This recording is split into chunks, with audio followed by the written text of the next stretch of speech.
گزشتہ دنوں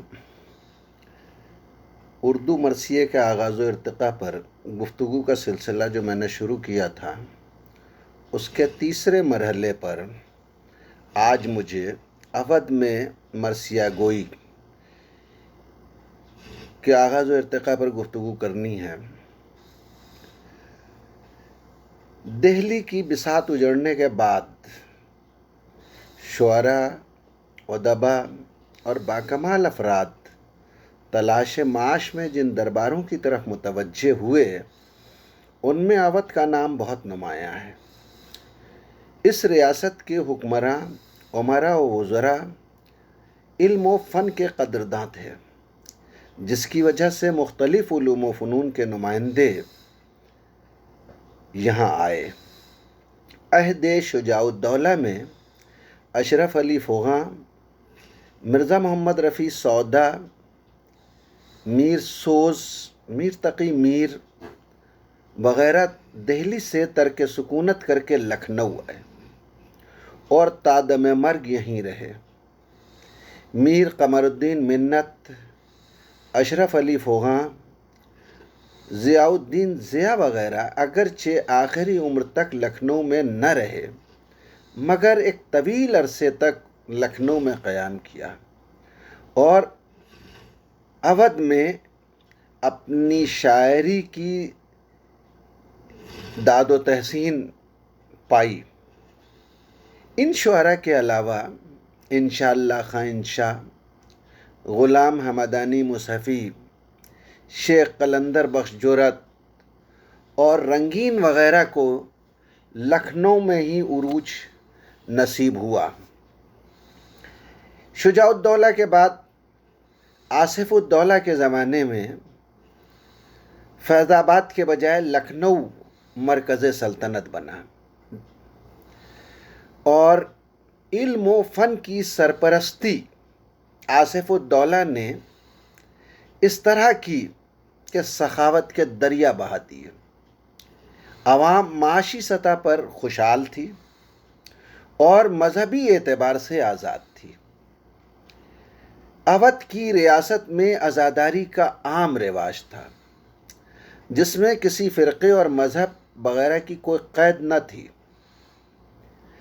اس عہد میں عزاداری کو ایک مذہبی قدر کی حیثیت نہیں، تہذیبی قدر کی حیثیت حاصل ہو گئی تھی، جس کی وجہ سے مختلف مذاہب کے لوگ اس میں حصہ لیتے تھے۔ رؤسا تو رؤسا تھے، ان کے پاس دولت کی کیا کمی تھی، لیکن جن کے پاس دولت کی افراط نہیں تھی وہ بھی سال بھر پس انداز کرتے تھے تاکہ محرم میں اسے خرچ کر کے دنیا و آخرت میں سعادت و بزرگی حاصل کر سکیں۔ اس عمل کے نتیجے میں مرثیہ گوئی اور مرثیہ خوانی کے فن کو اتنی وسعت و رفعت نصیب ہوئی کہ بگڑا شاعر مرثیہ گو اور بگڑا گویہ مرثیہ خاں کا زباں زد فقرہ صرف تاریخ میں ہی باقی رہ گیا۔ اس عہد کے ابتدائی مرثیہ گو شعراء میں حیدری، سکندر، گدا، احسان اور افسردہ وغیرہ کے نام بہت نمایاں ہیں، اس لیے کہ ان شعراء نے مرثیے کے اجزائے ترکیبی کو متعین کرنے میں نمایاں خدمات انجام دیں۔ اس عہد کے زیادہ تر مرثیے مسدس کی حیت میں نظر آتے ہیں، جس سے یہ گمان پیدا ہوتا ہے کہ اس عہد میں مرثیے کے لیے مسدس کی حیت مخصوص ہو گئی تھی۔ ڈاکٹر مسیح الزماں نے اودھ کے قدیم ترین مرثیہ گو کی حیثیت سے حیدری کا نام لیا ہے۔ حیدری کی سکونت اور عہد کے تعین کے سلسلے میں بیشتر تذکرہ نویسوں کی رائے کو بنیاد بنا کر کوئی رائے قائم نہیں کی جا سکتی، اس لیے کہ ان تذکرہ نویسوں نے واقعات کو عجب طرح سے خلط ملط کر دیا ہے۔ لیکن جب ہم حیدری کے مرثیوں کا مطالعہ کرتے ہیں تو ان کے مرثیے ساخت کے اعتبار سے دہلوی مرثیوں کے مقابلے میں زیادہ منظم اور زیادہ مربوط نظر آتے ہیں۔ ان میں رزم کا بیان بھی ہے، رخصت بھی ہے، آمد بھی ہے، رجز، جنگ، شہادت اور بین وغیرہ کے اجزاء بھی ترتیب وار نظم ہوئے ہیں۔ حیدری کے ہاں واقعات کے بیان میں آپ کو جو ربط و تسلسل ملے گا اس سے ان کے دیگر معاصرین کے مرثیے خالی دکھائی دیتے ہیں۔ حیدری کے مرثیوں میں جنگ کے مناظر کے ساتھ ساتھ کردار نگاری، سراپا نگاری، خاندانی وضع کا خیال، جرأت و ہمت، واقعات کا ربط و تسلسل یہ ظاہر کرتا ہے کہ انہوں نے مرثیے کو ایسی راہ پر چلانے کی کوشش کی جو دہلوی مرثیوں سے الگ اور دکنی مرثیوں کی نکھری ہوئی شکل تھی۔ حیدری کے مرثیوں کی زبان صاف اور شستہ ہے۔ حیدری کے بعد میں نے نام لیا سکندر کا۔ سکندر کا شمار ان چند خوش قسمت مرثیہ گو شعراء میں ہوتا ہے جن کے احوال و آثار اردو کے بیشتر تذکروں میں موجود ہیں۔ حالانکہ ادبی نقطۂ نظر سے سکندر کے مرثیے اہم نہیں کہے جا سکتے، اس لیے کہ ان میں فنی اعتبار سے بہت سی خامیاں موجود ہیں۔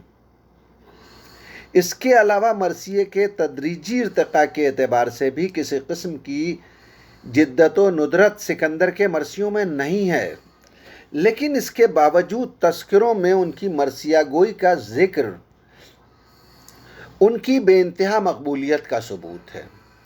سکندر کی اس بے انتہا مقبولیت کا سبب یہ ہے کہ انہوں نے مرثیے کو عوام سے دور نہیں جانے دیا اور واقعہ کربلا کو ایسے دردناک انداز میں بیان کیا کہ قاری یا سامع متاثر ہوئے بغیر نہ رہ سکے۔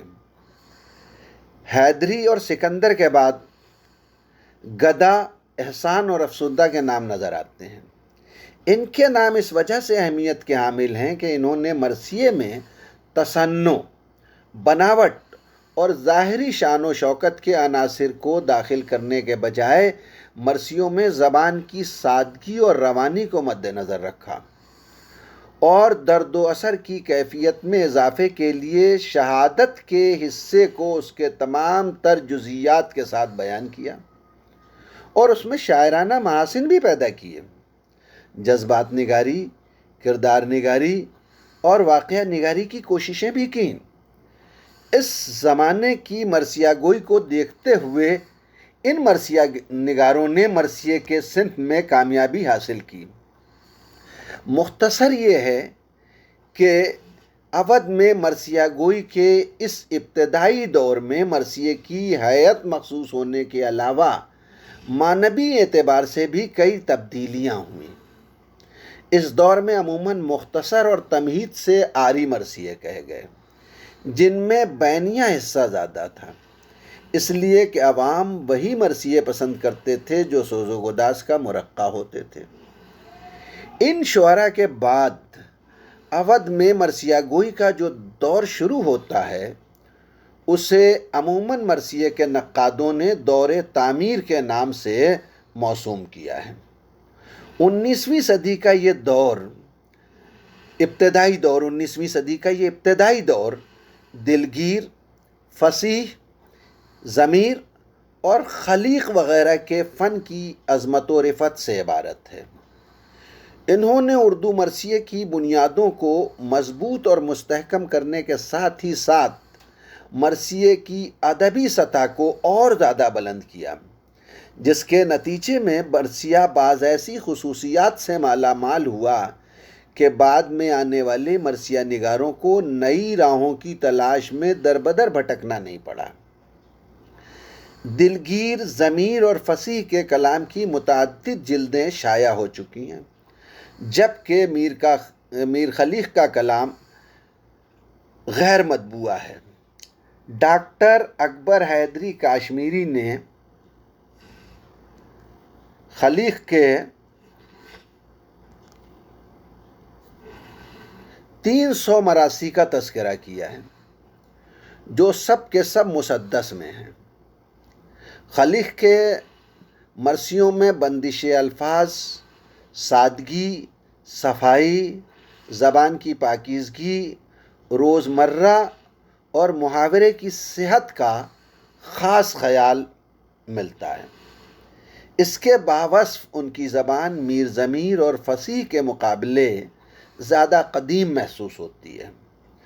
فنی اعتبار سے بھی ان کے مراثی ان کے معاصرین سے کمتر محسوس ہوتے ہیں۔ ان کے ہاں مرثیے کے مروجہ اجزائے ترکیبی بھی مکمل شکل میں دکھائی نہیں دیتے۔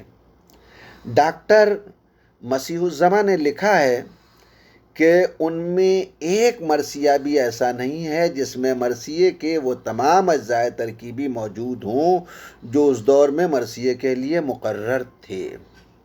البتہ الگ الگ مرثیوں میں ان میں سے بعض عناصر نظر آتے ہیں۔ خلیق کے مرثیے عموماً بغیر کسی تمہید کے شروع ہوتے ہیں۔ رزم اور سراپا وغیرہ کا عنصر بھی ان کے ہاں اس پیمانے پر نظر نہیں آتا جس میں پیمانے پر ان کے معاصر شعراء کے ہاں دکھائی دیتا ہے۔ جنگ کا حصہ بھی ان کے ہاں کمزور ہے۔ مناظر بہت زیادہ واضح نہیں ہوتے۔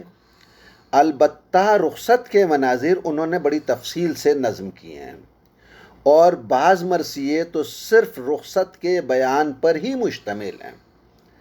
خلیق کے ہاں رخصت صرف میدان جنگ میں جانے کی اجازت یا الوداع کہنے تک ہی محدود نہیں ہے۔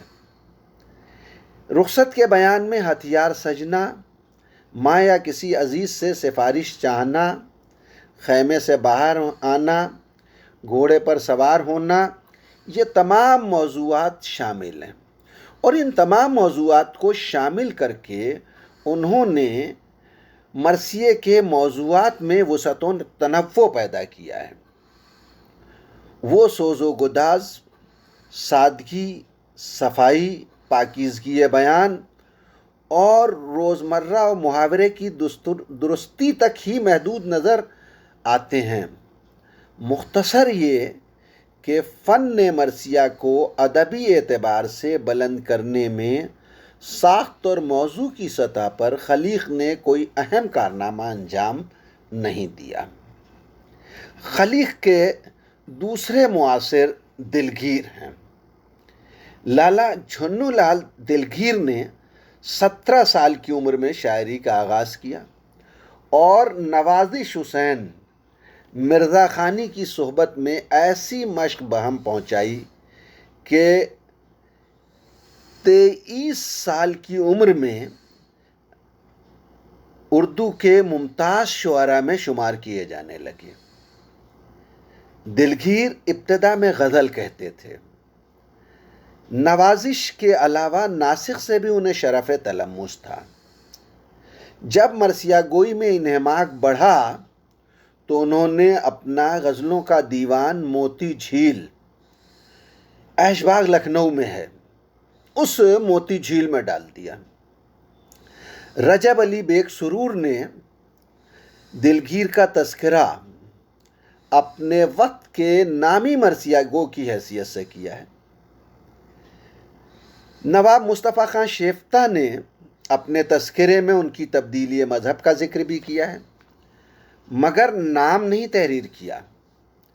دلگیر نے 1264 میں 69 سال کی عمر میں انتقال کیا۔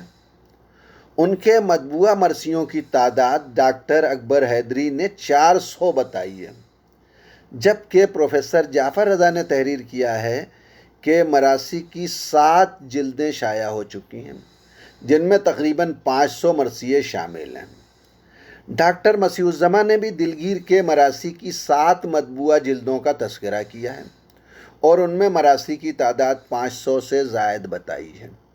اس کے علاوہ دلگیر کے کئی سو قلمی مرثیوں کی نشاندہی مسعود حسن رضوی ادیب کے ذخیرے میں کی ہے، اور یہ لکھا ہے کہ ان کا شعری ذخیرہ 1,00,000 ابیات سے کسی طرح کم نہیں ہو سکتا، اور یہی خیال قرین قیاس بھی معلوم ہوتا ہے۔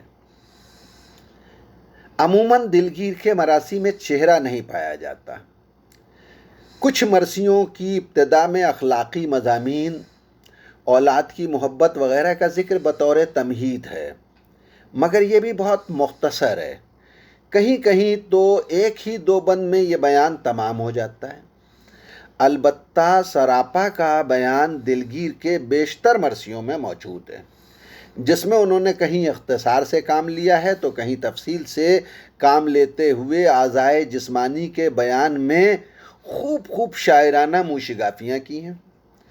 دلگیر اگرچہ ہندو گھرانے میں پلے بڑھے تھے، مگر مسلمان گھرانوں کی سماجی زندگی، خاص طور سے عورتوں کی اور بچوں کی گفتگو اور رسم و رواج کی ایسی کامیاب اور تفصیلی ترجمانی کی ہے کہ ان کی قوت مشاہدہ کی داد دینی پڑتی ہے۔ ماجرا، رخصت اور بین وغیرہ میں یہ خصوصیت زیادہ نکھری ہوئی شکل میں ہمارے سامنے آتی ہے، کیونکہ مرثیے میں یہی وہ مقامات ہیں جہاں درد و اثر پیدا کرنے کے لیے شعراء مختلف حربے استعمال کرتے ہیں، اور دلگیر نے مرثیے میں اہل بیت حرم کو اس زمانے کے شریفوں کے ایک مشترکہ خاندان اور کربلا کے کرداروں کو شرفاء کے گھریلو پس منظر میں پیش کر کے رخصت کے مضامین میں تنوع پیدا کیا۔ رزمیہ مضامین بھی دلگیر نے اپنے مرثیوں میں کثرت سے نظم کیے ہیں۔ رزمیے کا اہم عنصر میدان جنگ کی تیاری اور صف بندی ہے، اس لیے کہ اسی سے جنگ کے بیانات کے لیے مناسب ماحول اور فضا تیار ہوتی ہے۔ دلگیر اس نکتے سے بخوبی واقف تھے، اس لیے وہ اس عنصر کو نظر انداز نہیں کرتے۔ تلوار اور رہوار بھی رزمیے کا اہم حصہ ہے، اس لیے دلگیر نے کہیں کہیں گھوڑے اور تلوار کی تعریف بھی کی ہے، مگر تلوار اور رہوار کی تعریف میں وہ اپنے معاصرین پر سبقت حاصل نہیں کر پائے ہیں۔ دلگیر نے مقاتل، کتب احادیث و روایات وغیرہ سے واقعات اخذ کر کے مرثیے کے موضوع کو وسیع و متنوع بنانے کی کوشش کی ہے۔ ایک واقعے کو کئی طرح سے نظم کیا ہے، اور ان واقعات میں اپنی بلندی تخیل سے ایسے جذباتی مقامات بھی پیدا کیے ہیں جن کا اس وقت میں واقع ہونا عقلاً ممکن تھا۔ وہ مرثیہ گوئی کی مروجہ طرز سے الگ ہٹ کر اس میں جدت و ندرت کے پہلو تلاش کرتے رہے۔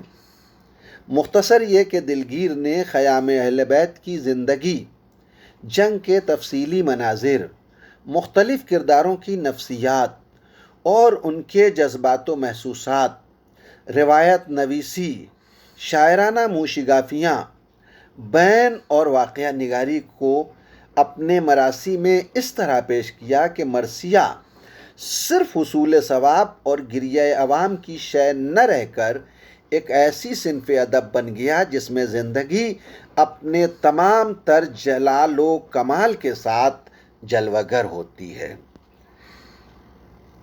مرزا جعفر علی فصیح اور میر ضمیر کے موضوع پر گفتگو اگلے لیکچر میں ہوگی۔ شکریہ۔